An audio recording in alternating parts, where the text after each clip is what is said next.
తనను ఇబ్బందులకు గురి చేసిన ఘటనలకు సంబంధించి కొన్ని వీడియోలు మాత్రమే బయటకు వచ్చాయని జోగి రమేష్ కోడలు మేఘన అన్నారు. సరైన సమయంలో అన్ని బయట పెడతారని మేఘన తెలిపారు. న్యాయం కోసం మైలవరం ఎమ్మెల్యే వసంత కృష్ణ ప్రసాద్ను కలిశారని, సజ్జల రామకృష్ణారెడ్డి రాజీ చేసుకోవాలని సూచించారని చెప్పారు. జోగి రమేష్ సమస్య పరిష్కరించుకోకుండా కాలయాపన చేశారని ఆరోపించారు. తనకు న్యాయం జరిగే వరకు పోరాటం చేస్తారని స్పష్టం చేశారు. లిక్కర్ కేసులో వాళ్ళు జైల్లో ఉండడం జరిగింది. వాళ్ళ తమ్ముడు రాము అండ్ రమేష్ గారు కూడా జైల్లో ఉండడం జరిగింది. ఆ 3 months తర్వాత ఇంకొక 1 month వచ్చేసి వాళ్ళు పాపము చాలా ఇబ్బంది పడ్డారు ఆ 3 monthsలో. కాబట్టి పరామర్శ కోసం జగన్ గారు కూడా వీళ్ళందరూ కూడా వచ్చి పాపం వాళ్ళని పరామర్శించారు. బట్ దాని వెనక నాకు ఎన్నో ఇబ్బందులు అయినాయి, అవి ఎవ్వరికీ తెలీదు. ఈ పెళ్ళికి ముందు నుంచి వాళ్ళ పెద్దలుగా ఉన్న వాళ్ళ కుటుంబ సైడ్ నుంచి పెద్దలుగా ఉన్న జోగి రాము, వాళ్ళ తమ్ముడు జోగి రాము కానీ స్వామి కానీ వీళ్ళందరూ ఎవ్వరు కూడా మరి ట్రీట్మెంట్ కోసం అని చెప్పేసి నన్ను పంపించేసిన తర్వాత నన్ను పట్టించుకున్న వాళ్ళు ఎవ్వరు లేరు. నా కొడుకుని ఎన్నో మాటలు చెప్పుకున్నాను, ఎన్నో చేసుకున్నాను, అతను సెట్ కాలేదు అని చెప్పొచ్చు. కానీ నాకు తెలిసినంత వరకు అతను ఎట్లాంటి ప్రయత్నాలు చేయలేదు. మీరు చూసినట్టయితే అతని రాజకీయాలలో అతని పనులలో ఆయన కంటిన్యూ అయిపోయినాడు. నా గురించి పట్టించుకోలేదు. పెళ్ళైన 2 నెలలకే డైవర్స్ చేసినారు. అది క్యాన్సిల్ అయిపోయే వరకు 1 year దాకా మమ్మల్ని ఇబ్బంది పెట్టి వెయిట్ చేయించి డైవర్స్ ఫైల్ చేసినారు. అండ్ ఈ 1 year లోపు మా మమ్మీ డాడీని అంటే బెదిరింపులు జరిగినాయి. ఈ 1 year లోపు ఈ విషయాల్ని బయటికి తీసుకొని వస్తే ఏం జరుగుతుంది అనేది నాకు కూడా చెప్పారు. మీరు మాకు ఈ కేసులు, ఈ కోర్టులు ఇవేం పెద్ద కొత్త ఏం కాదు.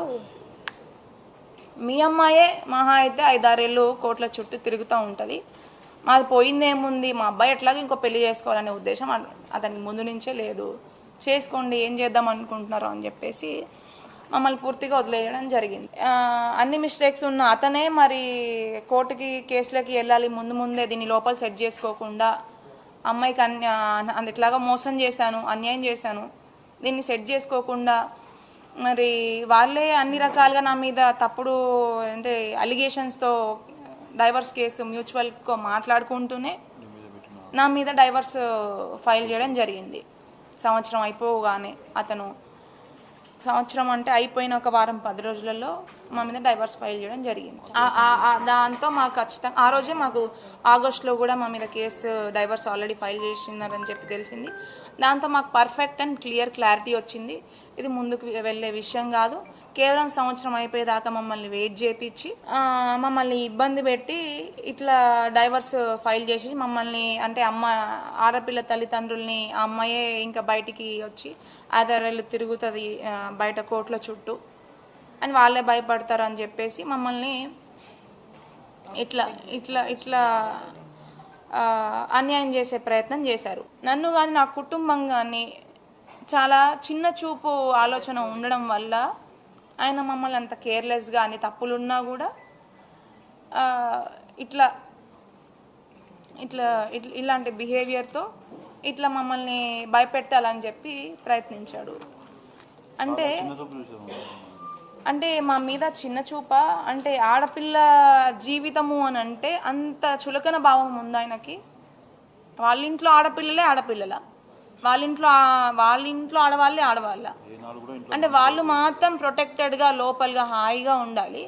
మేము మాత్రం ఇట్లా అన్యాయం జరిగింది అని చెప్పి కోర్టుల చుట్టూ లాయర్ల దగ్గరికి ఇట్లా ఈరోజు నాకు అన్యాయం జరిగింది అని చెప్పి మేము ముందుకు వచ్చి ఇట్లాంటి పరిస్థితి ఇట్లాంటివన్నీ నాకు కలగడానికి రీజన్ ఎవరు అంటే ఖచ్చితంగా 100కి 100% Jogi Ramesh and his family members.